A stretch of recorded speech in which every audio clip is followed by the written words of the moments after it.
Michelle. I'm so excited to be here with you at our Phoenix Park Reimagine project. It's really exciting. We're right on the edge of the opening. September 18th is a big day. Yes. So tell me a little bit about yourself and your role with this project. Thanks, Council Member. Yeah, so my name is Michelle Kosiniak, and I'm the Superintendent of Planning and Design. And I have worked at parks for over 28 years, and my role is working with a great team of individuals to help design and plan our park system. Well, excellent. And you had a big role to play here with Phoenix Park. So tell me a little bit about your vision for this park and what you wanted to make happen here. Sure. So the park was originally built, or the park that most people will know or remember, was built quite some time ago, and all of the infrastructure was coming to the end of life. So the fountain, we had difficulty running, the electricity was, the wires were failing, the lights were failing, and so we knew that it was time to replace everything in the park.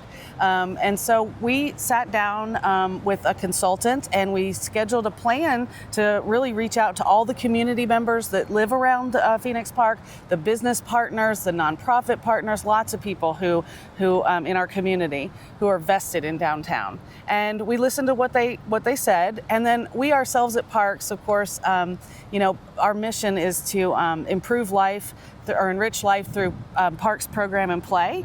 And so that play, we really wanted this to be a fun space. And so we had keywords in our reimagining such as vibrant and fun. Well, that leads us to what's right behind us here. We have our playground. It is huge. It looks fun.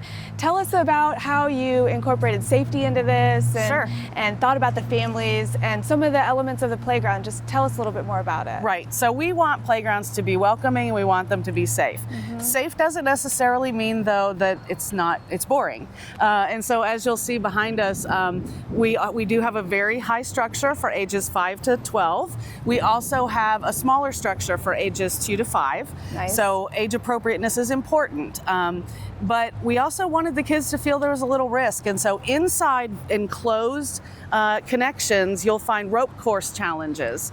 But then on the ground, as you can also see, we don't have our traditional mulch. Here we wanted the poured-in-place surface, which has a cushioning effect. So that's really the safest surface on the market right now. Yeah, it's very springy. And what about these mounds? Tell us a little bit about these. Are they part of the playground structure? Well, sure. I mean, who doesn't like to be king of the hill, right? So that's kind of what this is about. It's just creating a fun, vibrant atmosphere, just different challenges, learning different balance.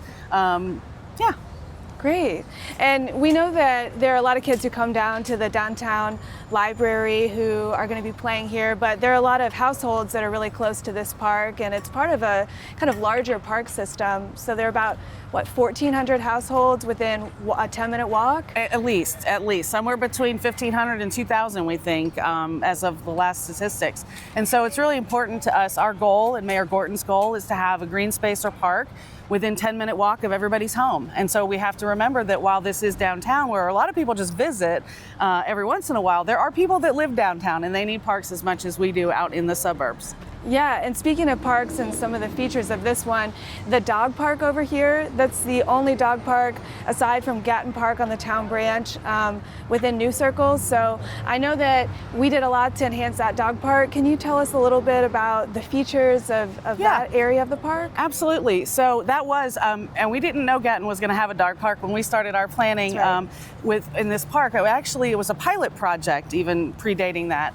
And so being a pilot project, it wasn't built to the highest, we were temporarily testing out, and we tried not to, we had people that helped donate to make it happen, and we were testing out if it would be used, and my gosh, was it ever used. So clearly those residents we talked about that live downtown love their dogs. Mm-hmm. And so the park saw very high use. So when we were reimagining the park, we absolutely wanted to upgrade the dog park. And so this is our first artificial turf dog park. Okay.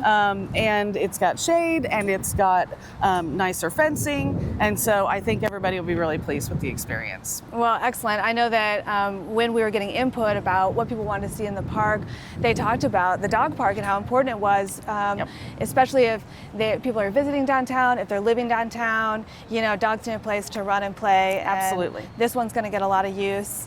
And thinking about some of our other features, I want to talk to you about the stage area. We had a special donor to help us with that part of the project. Anything you want to share about that and what you all are thinking for what this stage could have happen?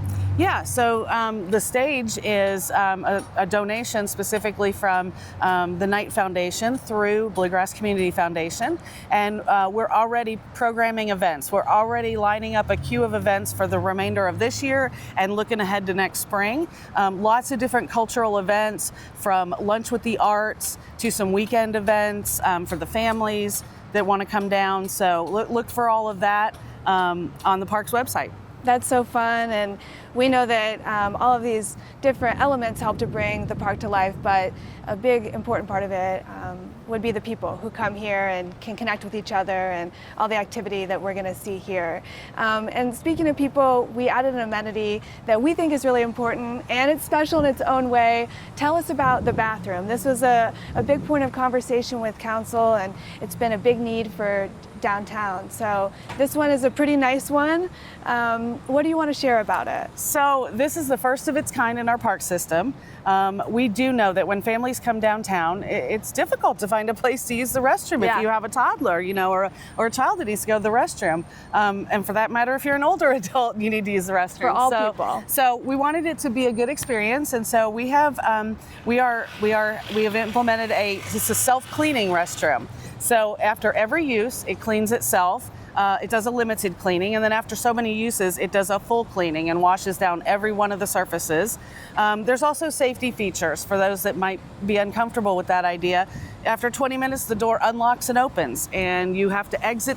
It has a sensor, and you have to exit and stay gone for quite a while until the door closes again, but it will not relock immediately. So we're fairly sure that that'll be a good safety feature. Yeah, that's pretty high tech. Yes. And we're hopeful it works and that it gets a lot of use, just like the rest of the park. And one other feature that people have asked me about are these swings over here. Absolutely. So are those for adults? Are they for kids? I mean, we talked about how fun this park is. So. I'll say they're for kids of all ages. Of course, they're not playground equipment. They don't have surfacing under them, so they are intended to kind of bring that front porch swing feel to the park.